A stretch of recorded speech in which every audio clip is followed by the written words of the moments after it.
Hi, Liz. Thanks very much for speaking to me. I appreciate your time and congratulations on the documentary. It's great. We've seen all the episodes with you, and it's really interesting. Yeah. Well, thank you so much. Yeah, I'm delighted to be here. And yeah, thank you for having me. So I mean, obviously, the first obvious question is, how did you get involved? I imagine that Philip reached out to you because he's as a fan of your work. I imagine that's why he reached out to you originally, no? And Mm. what made you decide? Okay, I'm going to share what turned me onto horror Yeah. with an audience. Yeah, well, Philip got in touch with me, and I knew well uh Paul and Laird and Stephen I've all met. Marina I had not, so I knew the others though. Paul and Laird from ReaderCon, which is a convention Sure. that I go to every year. Yeah. So anyway, so I knew them and I thought like, oh, these are great guys. These are great writers. I've read everybody else's work and I thought, wow, I'm just very happy to be invited to come and play along because these are all writers who I usually admire and in some cases have written about and was, in book reviews. So I was Sure, because really, you're a book reviewer as well, of course. Yeah. yeah, yeah. So anyway, it was great. It was kind of it was a no-brainer. It wasn't one of these things where I thought, oh, I wonder, should I do this? No, I just said, oh, yes, of course. Yeah. Uh-huh. And when I mean, obviously, you in these questions that Oh, you've cut out. I I don't know if that's my audio. Oh, is it okay now? Can you hear me? I can hear you. no, Oh, there he is. Oh, it's no, I okay. can Yeah, I hear don't know you. what happened. Yeah, thank Sorry you. about that. Yeah. No, so I was just going to say, when you sat down to answer these questions, was there any question that took you by surprise and you realized something about your journey into horror that you hadn't discovered yourself until the documentary? Huh. That is a good question.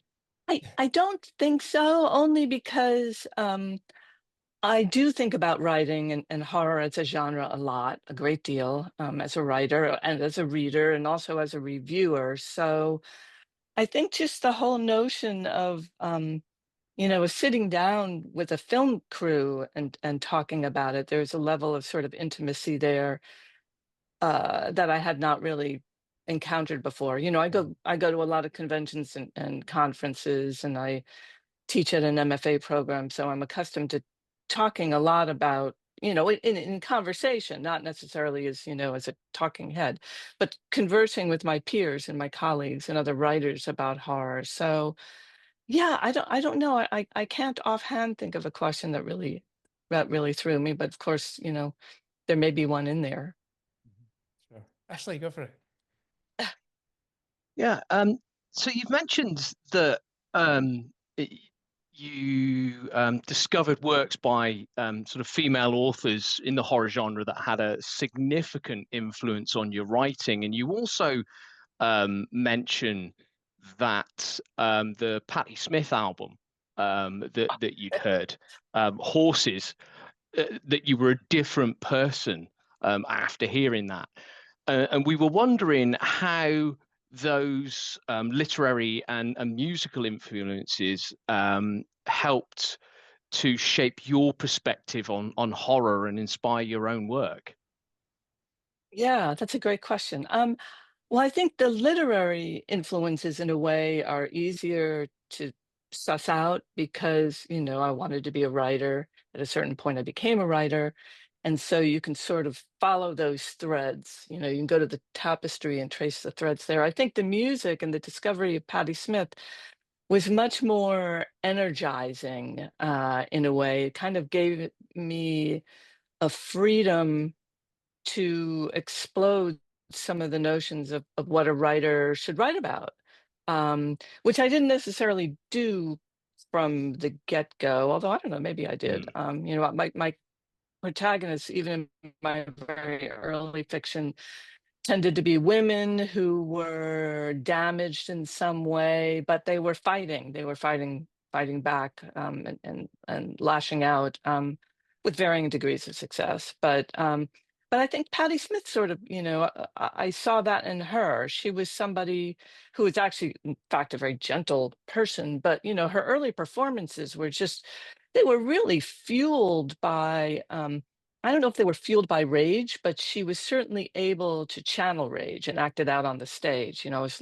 fortunate enough to see her in, some tiny venues early on, and to see her perform Land, which is sort of the centerpiece of her first album, and then some of the other, later songs. There was a dark energy there that I don't know if it came from her at all, but I thought, "Oh, well, I have that inside of me, and that's something that I can use. I can work with that, um, in what I write." And I did, and I have, and I hope I still do. Mhm. And And it's a couple to, sorry, actually, carry on. yeah, you mentioned sort of rage and how some of your female characters are kind of wanting to lash out, and obviously I don't want to go into too much detail and spoil it for anybody, but you endured a horrific trauma as a young woman, and I wondered how that plays into your writing as well, because you obviously mentioned that kind of there's bits of you in everything that you write, and I wonder if this has come in through a conscious decision on your part, or whether it's kind of crept in subconsciously, and then maybe in retrospect that's kind of almost been cathartic for you without maybe necessarily knowing. Well, it was certainly conscious in something like Generation Loss, or a story like Cleopatra Brimstone, which was the first time I wrote more openly about what I experienced, which was something that was really kind of, you could find flickers of it in earlier work, or I could anyway.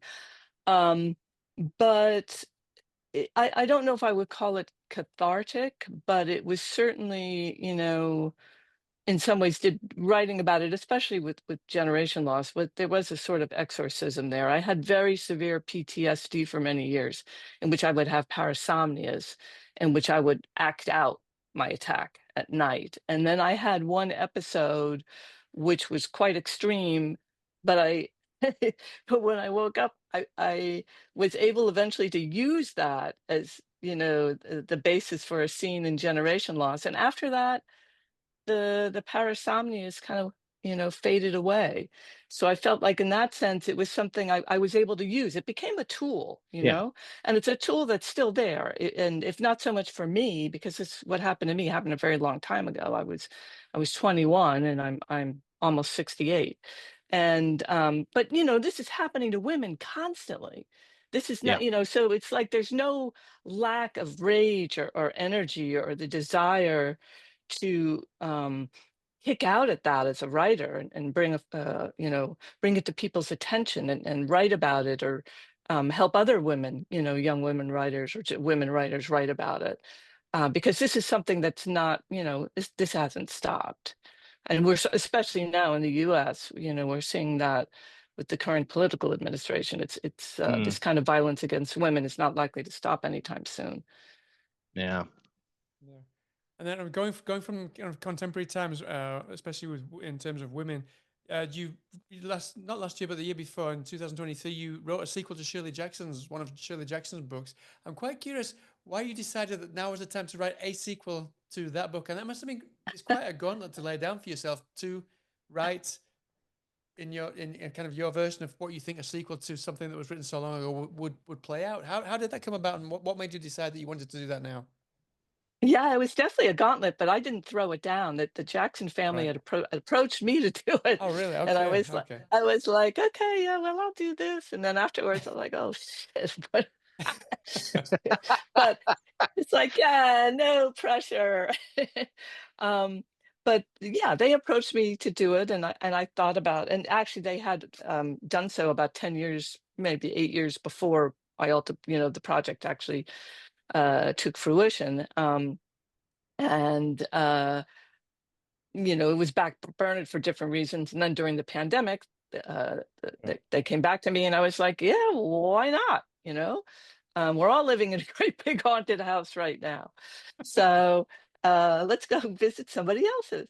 So anyway, it was a wonderful project, and I felt very honored. It was just such a privilege to be both entrusted with that but then to have the opportunity to explore it, and the book was very well received. Well received, yeah. It actually got great reviews. And I think some of it was that people went in, I think a lot of critics, reviewers went into it thinking that, oh, Wasn't gonna live to, yeah. it was gonna be terrible, and then they were like, oh, actually, it's actually pretty good. So I think people, they were, shocked. But that's okay. What I I'm was what I'm happy. really curious about is how you decided how to find the kind of the voice to bring a sequel to life, knowing that it wasn't you that wrote the original novel. Well, I told them going in that I wasn't going to try to channel Shirley Jackson's voice. It wasn't Right. going to. It was not going to be a pastiche. That I was going to write an Elizabeth Hand novel, and it was going to be set in Hill House. And I told them this respectfully, and I asked them, "Are you okay with that?" And they were familiar with my work, and they said, "Yeah, we are." So I was very conscious that of what I was writing about, and the whole, I don't know, the iconic status of the work. But if I had been trying to actually write in Shirley Jackson's voice, I mean, that would have been a major fail. I couldn't have done it. I couldn't have done it. I'm not Shirley Jackson. I'm a very different writer.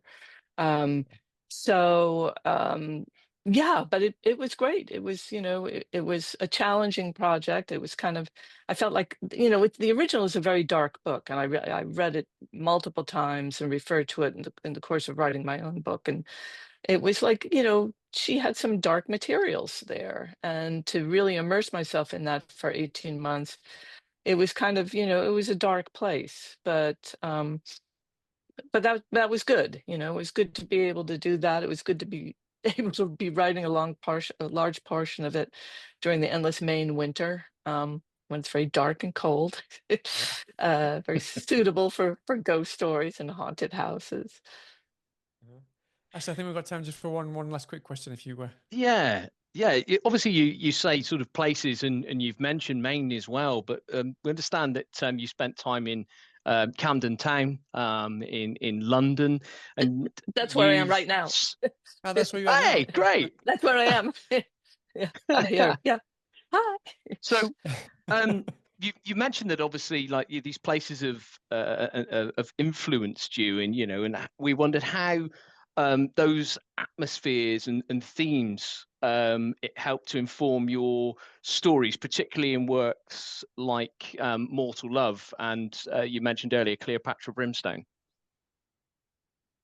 Well, I love it here, obviously, and Mortal Love and Cleopatra Brimstone were written not too many years after I first came to London. I first came here, I don't know, 96 maybe, or 97. Oh, And wow, so yeah. it was all very new to me. I'd never been here before. I've been with my partner for almost 30 years, but I'd never traveled out of the US until then, and I was 39 years old.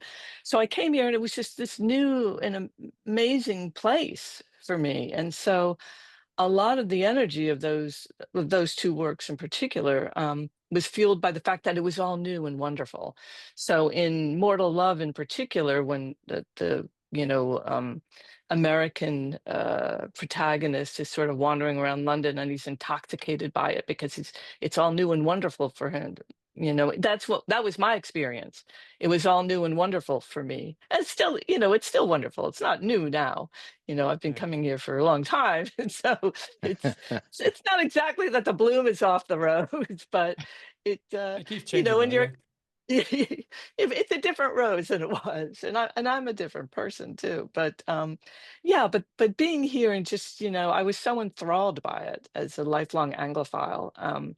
With literature and music and the arts and so many different things. So to actually find myself here, and having the luxury of being, not just coming as a tourist, being able to live here for periods of time, it was really, again, it was a real, it was a privilege. I felt very fortunate to be able to do that. And then, of course, what I wanted to do is to write about it, because that's what I do when I fall in love with something. I want to write about it.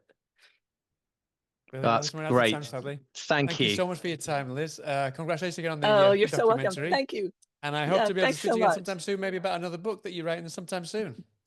Yeah, that'd be be great. great. Thank you so much. All right, nice Thank to meet you. Take care of yourself. Thank you, Bye Liz. now.